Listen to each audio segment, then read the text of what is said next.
Hello viewers मैं सुमित आसामुंडी तरफर पर आको एटा नतुन product आनिছোঁ friends मोर ओचৰত চাইছে দুটা আইৰন কেৰাহী আছে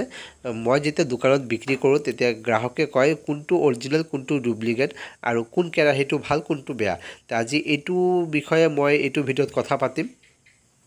আৰু দুটাই আইৰনৰ লোহা কেৰাহীয়ে হয় কিছুমানে কয় হেতু ডুপ্লিকেট এটো আপোনাৰ যেটো মই ধৰি আছো এটো অৰিজিনাল হেতু কোনো কথা নাই দুটা আইৰন থাকে এটা আপোনাৰ কাষ্ট আইৰন বুলি কয় আৰু হেতু আপোনাৰ যেটো একদম পুৰা ব্ল্যাক চাইছে হেতু আপোনাৰ শীটৰ আইৰন বুলি কয় তো প্ৰথমতে মই এই কাষ্ট আইৰণৰ কেৰাহীটোৰ বিষয়ে কওঁ এটো কাষ্ট আইৰন কেৰাহীটো এটো লোহাই থাকিব কিন্তু ইয়াত দুটা তিনটা বস্তু ইয়াত মিক্স থাকে যেতিয়া এই কেৰাহীটো গড় দিয়া হয় তেতিয়া আপোনাৰ লোহা গলাই পেলাই তাত আপোনাৰ কাৰ্বন মিক্স কৰা হয় আৰু কিছু পৰিমাণে সিলিকন মিক্স কৰা হয় এই তিনটা বস্তু মিক্স কৰি পেলাই এটা মোল্ডত বা এটা ডাইচত দি পেলাই এটা কেৰাহীৰ গড় দিয়া হয় হেতুৰ কাৰণে ইয়াত ঢালাই কাষ্ট আইৰন কেৰাহী বুলিও কয় আৰু শীটৰ কেৰাহীৰ তুলনাত এইটো আপোনাৰ কিছু পৰিমাণৰ এইটো অলপ খৰটা থাকিব আৰু অলপ মোটা থাকিব শীটৰ কেৰাহীটো যদি অলপ পাতল থাকে এইটো অলপ মোটা থাকিব আৰু শীটৰ কেৰাহীটো বহুত অলপ পাতলো থাকিব আৰু এই কেৰাহীটো বহুত হেভি থাকিব মানে শীটৰ কেৰাহীটো হেভি থাকে কিন্তু তাৰ তুলনাত এইটো বহুত হেভি থাকিব এইটো হ'ল আপোনাৰ কাষ্ট আইৰন কেৰাহীৰ এটা চিন আৰু কাষ্ট আইৰন কেৰাহী কিনাৰ পিছত এটো সিজলিং কৰিব লাগে আৰু লোহা যেটো আপোনাৰ লোহাৰ কেৰাহী হয় শীটৰ কেৰাহী হেতু সিজলিং কৰিব নালাগে যেনুকা সিজলিং মানে হ'ল আনি পেলাই এটো আপোনাৰ তেল মাৰি ল'ব লাগিব আপোনাৰ কিছুমানে ওপৰতে কিবা কি ভিজাই পেলাই ওপৰ কটো গুছাই ল'ব লাগে হেতু কৰি ল'ব লাগিব আৰু নহলে আপোনাৰ যদি প্ৰথমতে কিবা এটা ধুই পেলাই ডিপ ফ্ৰাই কৰা হয় তেতিয়া হলে এটো সিজলিং হৈ যায়গৈ হেতু আপোনাৰ কৰি ল'ব লাগে নহলে অলপ ক উঠি থাকে হেতু কোনো অসুবিধা নহয় পিছত যিমান এটো দিন যাব বা যিমান পুৰণা হ'ব এই কাষ্ট আইৰন কেৰাহীটো খুব প্লেন আৰু ধুনিয়া ননষ্টিকৰ নিচিনা হৈ যায় আৰু এটো হল শীটৰ কেৰাহী যেটো লোহাই হয় এটো পিওৰ লোহা থাকিব যেটো আমি দা কোঠাৰ যেটো আমি গড় দি পেলাই বনাও পিটি পেলাই বনাও হেতু টাইপৰ এটো লোহা থাকিব শীটৰ লোহা থাকিব ডাঙৰ শীট কাটি পেলাই এটো আপোনাৰ কম্প্ৰেছৰত প্ৰেছ দি পেলাই এনেকা কেৰাহীৰ গড় দিয়া হয় যেটো আপোনাৰ শীটৰ লোহা আৰু হেতু তুলনাত এটো অলপ পাতল থাকিব আৰু দুইটা কেৰাহী যেতিয়া আমি বজাই দিও তাৰ আৱাজ কিটা বেলেগ বেলেগ থাকিব ইয়াৰ সাউক আৱাজটো বেলেগ থাকিব আৰু তাৰ আৱাজটো অলপ বেলেগ টাইপৰ থাকিব একদম তিনটিনাই থাকিব কাষ্ট আইৰন কেৰাহীৰ তুলনাত শীটৰ আইৰন কেৰাহীত আপোনাৰ কিবা এটা যদি বনাও তেতিয়া তেলটো অলপ বেছি লাগে বা আপোনাৰ ইয়াত গৰম হ'বলৈ অলপ দেৰি হয় এই কেৰাহীটোত শীট আইৰন কেৰাহীটো আপোনাৰ মেইনটেনেন্স খুব অলপ ভাল এটো আপোনাৰ হাতৰ পৰা পৰিলে আপোনাৰ তেনেকুৱা কোনো চুট পোৱাৰ কোনো সম্ভাৱনা নাথাকে এইবিলাক ভাঙি নাযায় কিন্তু কাষ্ট আইৰন কেৰাহীটো যদি চুট পায় বা ওপৰৰ পৰা পৰি যায় হেতু অলপ আপোনাৰ ভাঙাৰ ভয় থাকে আৰু শীট আইৰন কেৰাহীটো কিছুমান হয়তো অলপ বেয়া পাব পাৰে কাৰণ এটো যদি আপোনালোকে এবাৰ মামৰ ধৰি যায়গৈ তেতিয়া হল আপুনি ইয়াত বস্তু বনাবলৈ অলপ অসুবিধা পায় লাগি ধৰে আৰু তলিটো যদি বেছি পাতল হয় হয়তো এটো লাগি ধৰিব সবজি অলপ লাগি ধৰিব পাৰে শীট আইৰন কেৰাহীটো বিশেষকৈ আপোনাৰ ডিপ ফ্ৰাই কৰিবলৈ কাৰণে ভাল যেটো আপোনাৰ ফাষ্ট কুকিং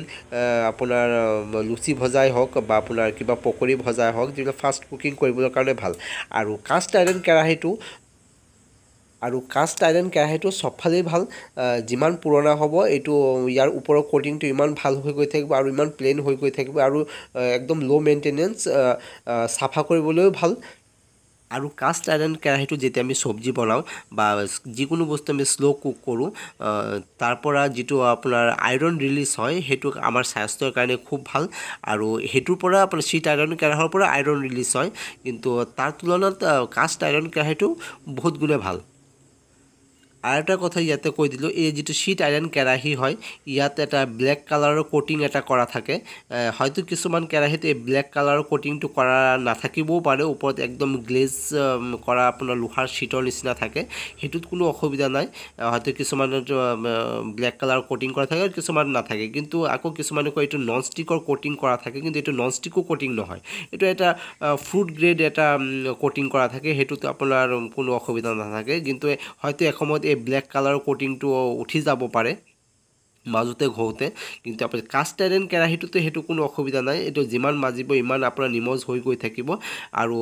আৰু ইয়াত তেলো কম লাগে, যেতিয়া আমি চব্জি বনাওঁ কাষ্ট আইৰণ কেৰাহীটোত তেলো বহুত পৰিমাণে কম লাগে শ্বীট আইৰণ কেৰাহীৰ তুলনাত। আৰু বহুত কাষ্টমাৰে দোকানত আহি কয় যে কাষ্ট আইৰণৰ তুলনাত শ্বীটৰ আইৰণ কেৰাহীটো বহুত পুৰণা হ'লে অলপ মামৰ ধৰি যাব পাৰে আৰু অলপ খৰটা হৈ যাব পাৰে। সেইটো কিহৰ কাৰণে হয়, শ্বীটৰ আইৰণ কেৰাহীটো কি হ'ল, এইটো আপোনাৰ বহুত পুৰণা হ'লে তাৰ কোটিংটো যিটো ওপৰত গ্লেজ থাকে সেইটো আপোনাৰ উঠি যাব পাৰে। সেইটো আপোনালোকে যেতিয়া অলপ পুৰণা হ'ব এইটো আপোনাৰ চিজলিং কৰি চাব। চিজলিং মানে হ'ল যেতিয়া আপোনালোকে ধোৱাৰ পিছত, কেৰাহীটো ইউজ কৰা ধোৱাৰ পিছত ওপৰত এটা তেল দি পেলাই,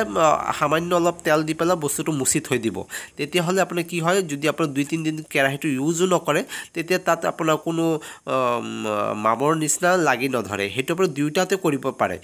কাষ্ট আইৰণ কেৰাহীটোৱে হওক, আপোনাৰ লোহা কেৰাহীত আপোনাৰ যিটো আপোনাৰ শ্বীটৰ লোহা কেৰাহীটোৱে হওক, এই দুয়োটাই আপোনাৰ চিজলিংটো কৰি থৈ দিব। আৰু এই লোহা কেৰাহী মাৰ্কেটত বিভিন্ন চাইজৰ পোৱা যায়। কাষ্ট আইৰণ কেৰাহীটো